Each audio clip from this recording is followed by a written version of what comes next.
Some of you will remember that. No, that's not about our forecast for Sunday into Monday. It was a great song sung by a group in this area called the Magnificent Men. And the guy singing is a guy named Dave Bupp, who is also a friend of this other guy who's the other lead singer. And we'll play one of his songs a little bit later on. His name is Adrian Buddy King, and he's with me here this morning on the Gary Sutton Show. Buddy, it's great to have you in the studio. Buddy, it's, that was the old days, right? Very old. But, I wanted to talk today, and a lot of people know you. A lot of people know you, and you still do some entertaining around the area, too. But a lot of people, they wonder about the life of someone who goes into this kind of show business, and you guys really made a name for yourself with a group from this area and also Harrisburg. You came across paths with other people out there who were pretty darn famous as well. And you go through a certain kind of life there and a lot of glory, a lot of fun, a lot of stuff. But then what happens when the music stops? And we want to talk a little bit about your life today, since you're kind of a guy that's brought a lot of notoriety to our area over the years. And again, the Magnificent Men didn't start out as the Magnificent Men, did they? No, it started out actually in Magnificent Seven. But then there were about 2 or 3 other groups around called the Magnificent Seven.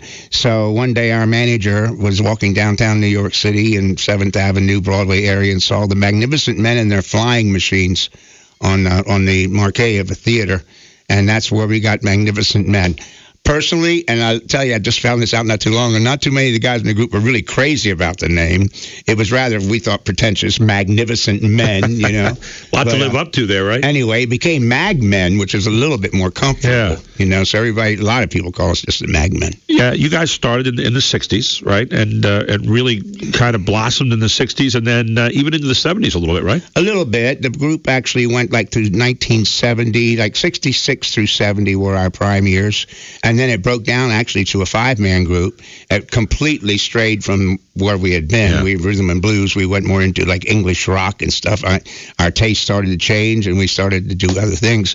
But I think the group around 72, 73 is when we had our last gasp. Now, you come from you get your musicality honestly, because I know your father. Adrian Sr. was quite quite a violin player. Cellist. A cellist, excuse me. A big violin. In the New York Symphony? Right. And I think he was also a teacher, if I'm not mistaken, right? Yes, he taught at Keyboard Studios on East Market Street. He taught piano, organ, even accordion, although he was not an accordion player, but it's still a keyboard instrument. And my dad was a pianist, actually. Cellist first, though, I would say. Right. And, and then my mother was a singer. And then my sister, of course, is still singing. Right. We always tell people that my mom kind of brought Diane and I along, Diane and me along. I said my sister's now correcting my grammar. You're fine. Singing-wise, but my dad it was in his blood more. So that's where we get the musical genes from, basically, I often think, and by the way, before I go any further, you are welcome to call in any time throughout this segment this morning from here until 11 o'clock with Buddy and ask him questions and maybe comment on a song or whatever. 1-800-357-0910. We're talking and titling this today kind of the old days and the new days. And every now and then on a Friday, I like just take some time here and talk about someone who really kind of made a name for themselves in the area. And I was one of those guys that was following you guys everywhere you went, listening to concerts. And even today, every now and then, I don't know if you did one recently, but when you have a concert, you can pack a theater anywhere, people come back and they still want to hear the music you guys sang then.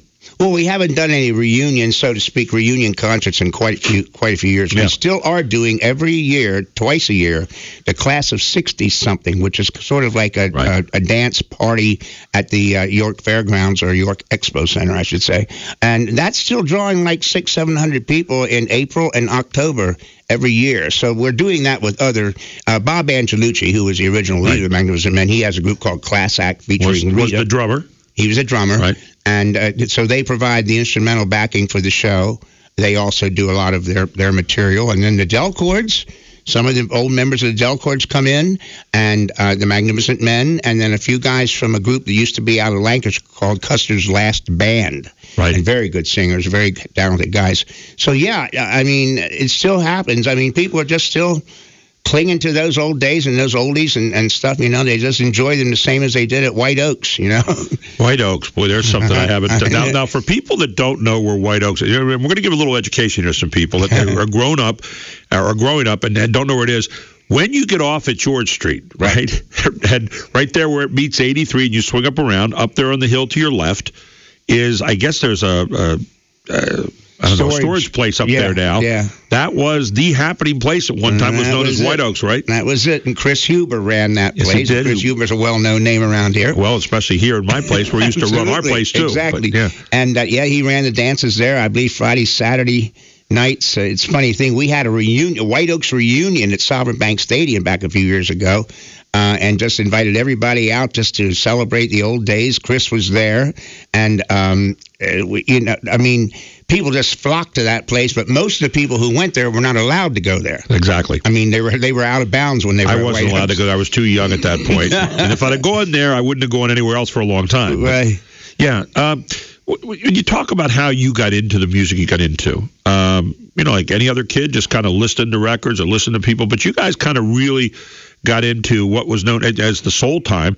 And one of the things you did, you wrote a lot of great things yourselves, but you also were known for, you could mimic other bands and you could make the sound of other bands that are around during that time probably better than anybody else in the country. Talk a little bit about that. Well, yeah, nowadays they call it covering songs, And in the beginning, I was raised in the church.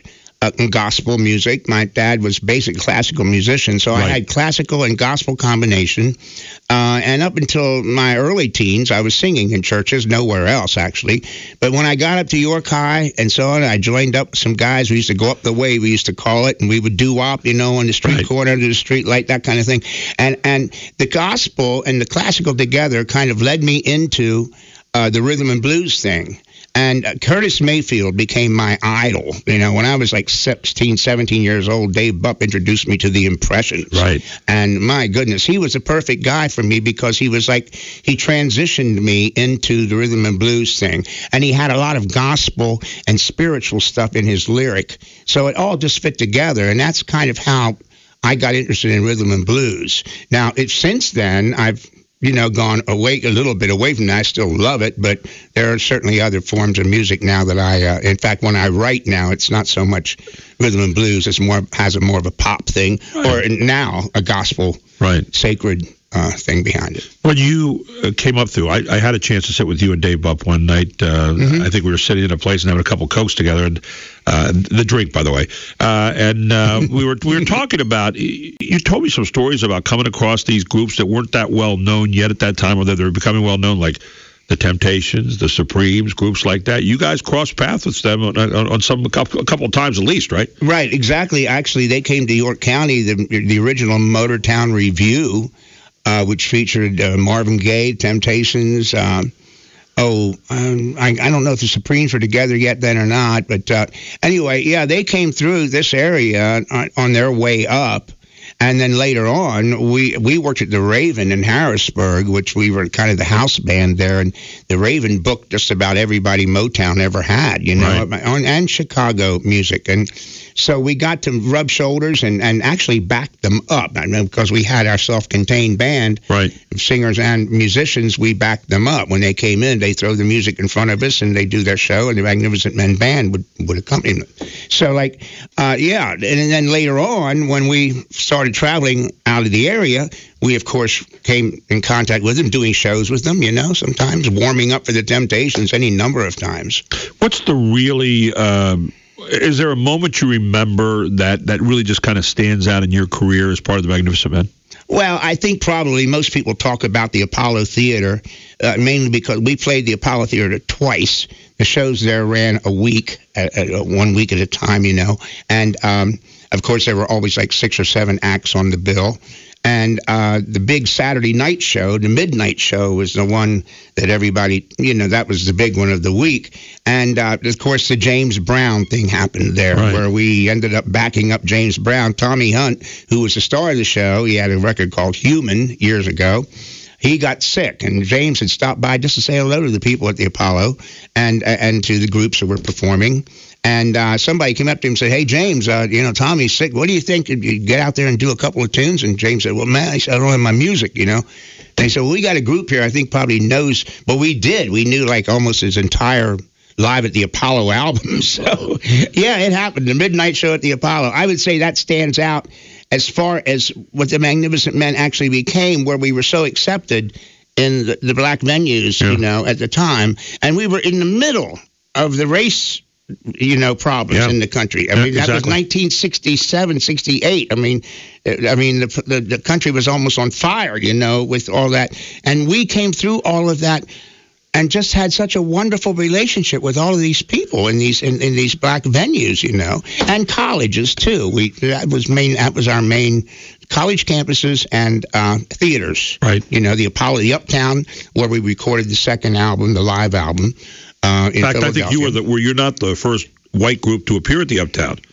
Well, not really when you go back in history, but when you talk about that particular era and the friction and everything else when it came to the races, that's what made it sort of unique and outstanding in its historical perspective, because like where we were in the middle of Harlem. Right. And we did nightclubs in Harlem, too. Apollo wasn't the only place. So we were very accepted. The main thing is that we just loved what we were doing, and it came across. People, you just can't, there's no substitute for the real sincere feeling, and that's what we had. And you said something about imitating and so on. I don't think we really tried that hard to imitate. We had our idols. I mean, the Temptations and Curtis and, the OJs and, we just worshiped these people, When one of the things I remember you telling me before was, people were surprised sometimes, especially after your record started, and they said, "Hey, these guys sound great." And then all of a sudden they walked in, they saw these guys, they're white guys. How could they have that much soul? Oh, the first time at the Uptown Theater, people were just, aghast when the curtain went up, and there we were, and we sang "Peace of Mind," and they had been playing it on Philadelphia Soul Radio. And they couldn't believe it was the same people, right? I mean, it was just amazing, their response. And it was a little tense right at first, and then all of a sudden, boy, it just like the floodgates opened, and people just accepted us. It was just incredible. And the live album is a good example of that. If you listen to the crowd on that album, it was just over the top. We're gonna play a little song going out here. We're gonna come back and talk a little bit more, and you can talk with Buddy King as well. 1-800-357-0910. You're welcome to join in. Any good remembrances or favorite songs or a moment that you had? If you were like me growing up with the Mag Men, it was a special time. Also going to talk about what was it like to be out on the road. What are the good things, the bad things you came across? All those kind of things. Open season here on the Gary Sutton Show. 1-800-357-0910. I'm Gary Sutton, and Buddy King, our special guest.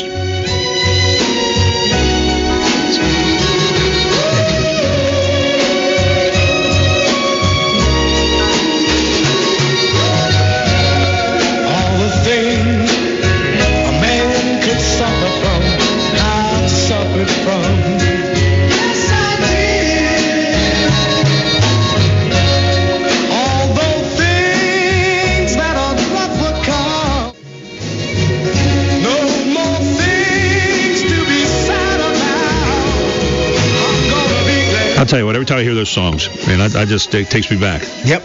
It's a lot of fun. How many people tell you that? When someone sees you, I'm sure they have a favorite song that they heard or a moment or something like that, right? Well, that one right there, that Peace of Mind, is kind of like their Magnificent Men anthem or something. That was the big one. Yeah. And most people do remember that more than any of the others. Misty has always been a favorite also. We're going to play that coming back out of the break, because I don't think any Mag Men concert was complete if Misty was not sung. Had to do it. Mm-hmm. Okay, and that was your solo piece, and everybody said, "How high can this guy go?" Well, you'll get a chance to hear. Couldn't do that anymore, right? Sometimes it's there. It's still there, believe it or not. Since I quit smoking, it's actually come back a little bit. That helped. I may put you to the test a little bit later on now. Oh, really? Let's go to the phone lines. We got Steve in York. Steve, you're on the Gary Sutton Show with Buddy King. Good morning, Steve. How you doing? I'm doing pretty good, Gary. Hi, buddy. This is Steve Doan. I don't know if you remember me. Hi, Steve. But you and I were in a barbershop quartet a long time ago. I don't know if you remember that. Where would that have been? Bill Penn? I mean, York Hire. No, I think it was Smith. Anyway, Ron Toomey was the. Remember that? You sang alto. I sang soprano. I sang soprano before my voice changed. Obviously, I'm not a soprano anymore. But I remember you. I remember I used to go to the Raven to see you guys. Okay. And you guys were really professional. In fact, later on, after you guys went on the road and everything, I was in a band with a few guys around York. You may know them, Mike Lee, Steve Spangler, Eddie Myers. Sure, good friend of mine. And we played at the Raven they had a battle of the bands to pick a new house band after you guys went on the road. Okay. And I think the Harrisburg Delcors won out. Of course, we weren't really qualified. We weren't nearly as professional as you guys were. That's one thing I always admired about the Magnificent Men. You guys were real pros, and I always enjoyed your music, and I still play your songs when I can find them on a jukebox. Okay, There's a couple of jukeboxes around that still.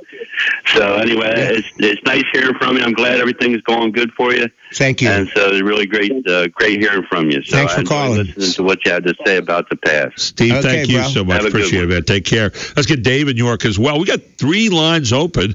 Dave, you're on the Gary Sutton Show on WSBA. Good morning, Dave. How you doing? Good. How you guys doing? We are doing great. With Buddy King this morning. Go ahead. I don't know where to begin, so I guess I'll begin at the beginning. I used to watch you and your sister singing on this grade school television show that we saw. Yeah, that was the first time I had ever done any TV. You're exactly right. It was a program for the elementary schools called It Happened Here. It was about the history of York, and Dan Diana Porter, I think, was the guy's name. Pardon? Mr. Porter was the guy's name? Mr. Porter was assistant principal at York High, who I had the pleasure of meeting quite a few times in his office. It was a different one then. Yeah. No, it was Helen Miller Gottwald, actually, was the name of the Oh, yeah, right. Yes. And that was done at WSBA Studios at top of Queen Street Hill. Yeah, we used to watch that. They had a different one on every day. We used to watch it, in the afternoon. Yeah, it was closed. It was actually closed circuit to all the elementary schools in York. Yeah, that is the beginning, huh? And then I remember you in the York High band. I played drums. Okay. I was about a year, I think 2 years behind you. Okay. Yeah, I wasn't crazy about being in the band. This is all before you were Buddy King.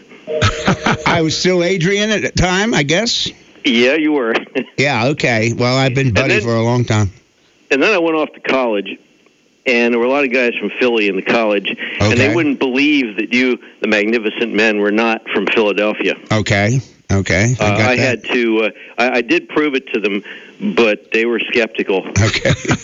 All right. Yeah. But I just wanted one of the songs that just keeps coming back was "Show Me."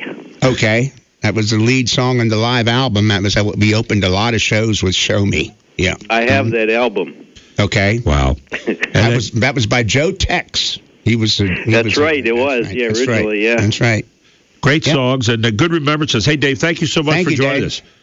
Hey, have a good one. Okay, you too. Thank you. And, one of the things today, it's wonderful if people want to go back, is you go to YouTube, you can find a lot of Magmen shows. You guys actually, and we only have about 30 seconds left this segment, but you actually had your the Magmen were in some movie recently, right? I mean, they came up as a backdrop or something in a movie. Actually, it was a Sylvester Stallone flick called Shade. Yeah. And, they used Stormy Weather as background music for it in, I don't know, half a dozen different places in the movie. I only became aware of that just a few years ago. Yeah. I'm not so sure how old the movie is, but Sly Stallone from Philadelphia, our age group, was a huge Magnificent Men fan. There you go. And I think that's why, obviously, that's why he used it. In the movie. Interesting stuff. We're going to take a break. When we come back, you're going to hear Misty coming back. We're going to get more of your calls. 1-800-357-0910. And then what about life on the road? What was that like? We'll ask Buddy that. And also, we had a change in life also along the way, or at least I don't know how big a change, but maybe we all go through different moments, and we'll ask him about that too, and maybe hear some music from a new time. Here on the Gary Sutton Show on WSBA. It's the bottom of the hour. As I roll.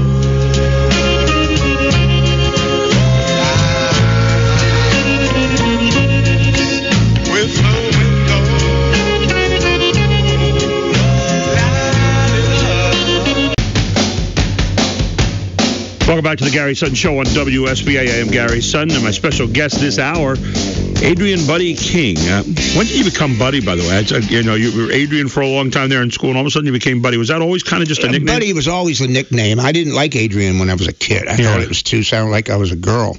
But, I only ever knew one other Adrian in my childhood, and that was Adrian Burke, who played for the Cleveland Browns. He was a football player. There you go. But, no, Buddy, and I don't even know how it came about. But now, I like Adrian. Yeah. Sounds a little more formal. That's why I use Adrian Buddy King, because, kind of. Well, and, the only other Adrian I remember was, Dustin Hoffman screaming there during... or Sly Stallone, you mean? Yo, Adrian. Yo, Adrian, yeah. Yeah. Yeah, that was it. But Sly Stallone, Rocky. Forgive me, yeah. Yeah, that's what happens when you get a little older, right? Well, one of the songs, and then we want to kind of get into the new part of your life. Yes. One of the songs that people, if you went to a Magnificent Men concert, it was the old Errol Garner song, I think, of Misty. And you took it to another place. And today, I think for a lot of people, that has become the only kind of Misty that they'll ever listen to.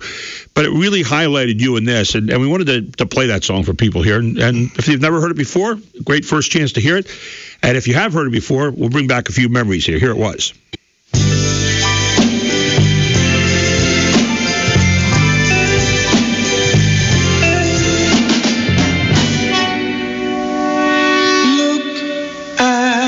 Me, I'm as helpless as a kitten up a tree, and I feel like I'm clinging to a cloud. I can't understand, I get misty just holding your hand.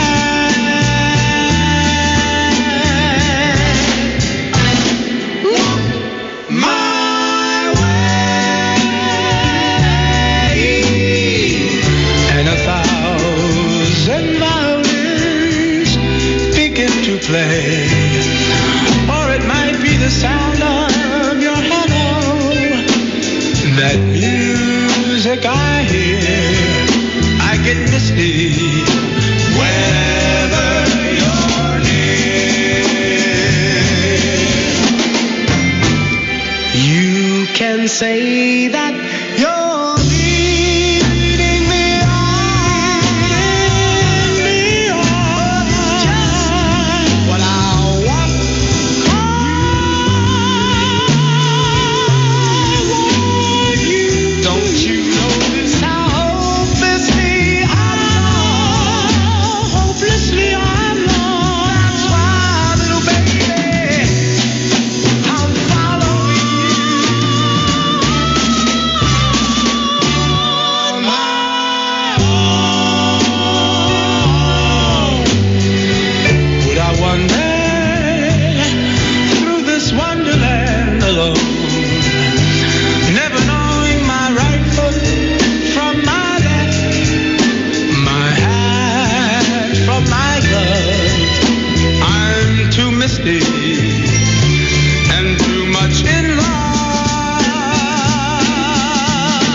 Was you up there on the top of those notes? Yeah, it was. That was an A.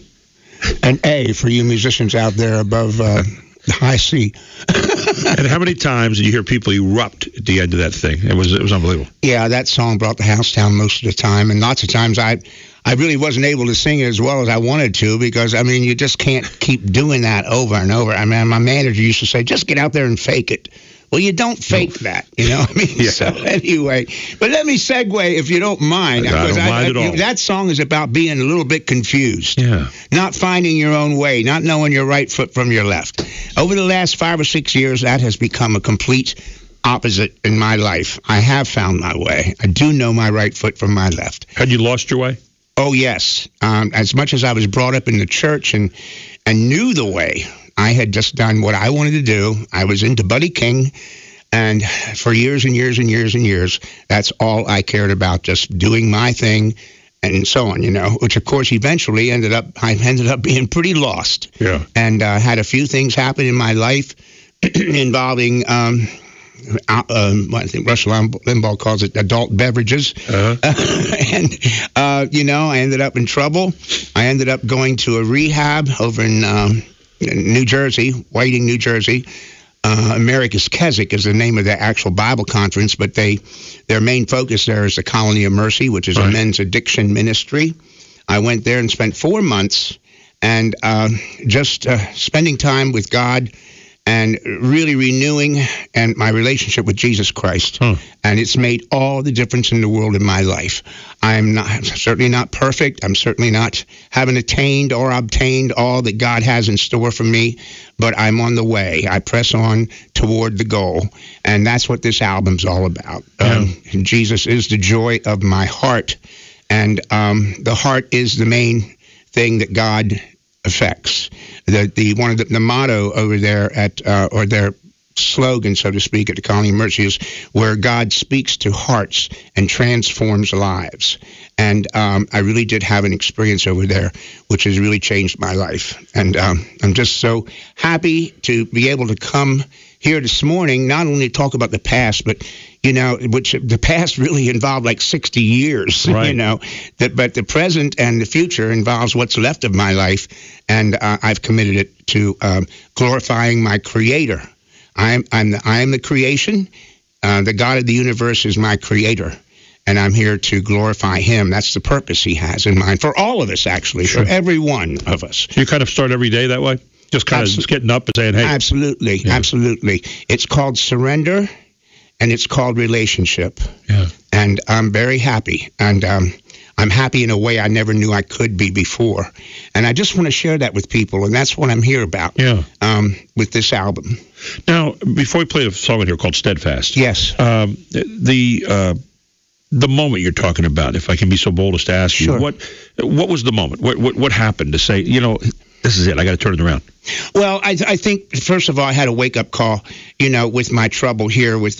I never was really what you would call a alcoholic. I have a personality, kind of an excessive personality. Right. I've never done things in little ways. Everything's always over the top, And I got myself in a lot of trouble through that. And when I went to the Colony of Mercy, I was able to deal with that. I quit smoking there, too, which was a huge thing for me.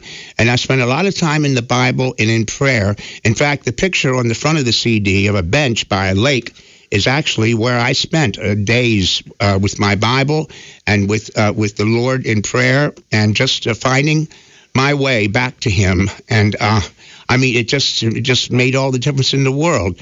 And so I'm striving every day to attain, to get closer and closer and closer to the goal that God has for me in my life. Of course. There wasn't really, Gary, I wanted to answer that question. Yeah. I wouldn't say there was some sort of a big bright light went off or anything like that. It was a transition, and it was a realization, and it was I had come to a point where I had deteriorated. And I had also eliminated so many different things in my life that I was looking to for satisfaction and for joy. And originally I had written a song called Pleasing, which is on the album. And I thought maybe what I do, whatever it becomes becomes a CD, I'll call it Pleasing. Well, it changed because joy, one of my favorite authors and theologians, as he became a theologian, was C.S. Lewis. And he talked about joy being the very serious business of heaven. And that word has meant so much to me, joy. And Jesus is the joy of my heart.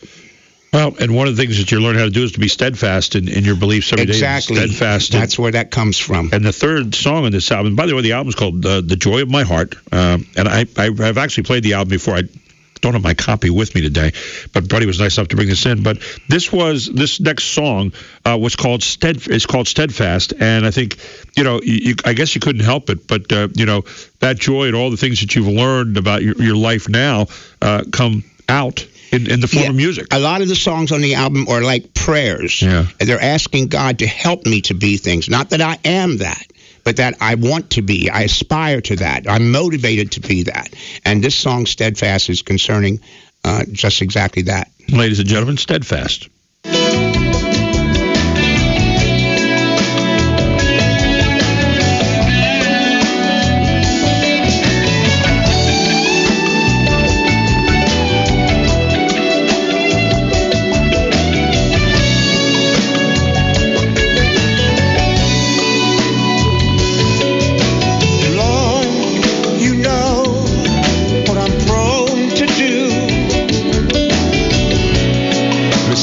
I've made in the past.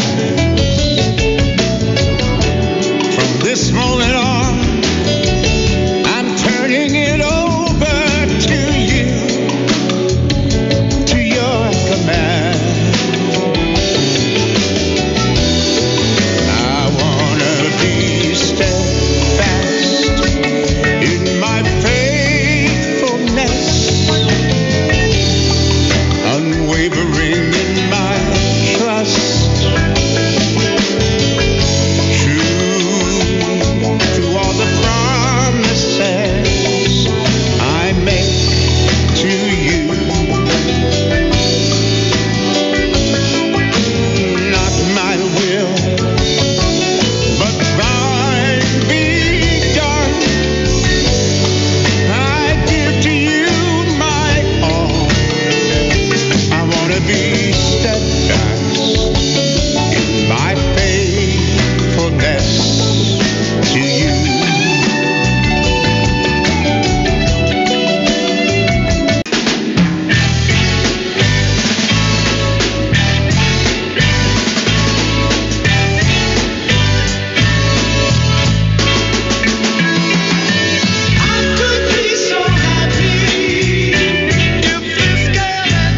Well, I Could Be So Happy was the old Magnet song. You heard the new song a moment ago, Steadfast, and I Could Be So Happy. And I guess we can segue back into your life now with that because you are happy. Hey, that is a good segue. I didn't even think about that. Yes, I could be so happy. And I thought, yeah, I can be happy, but I had no idea how happy I could be.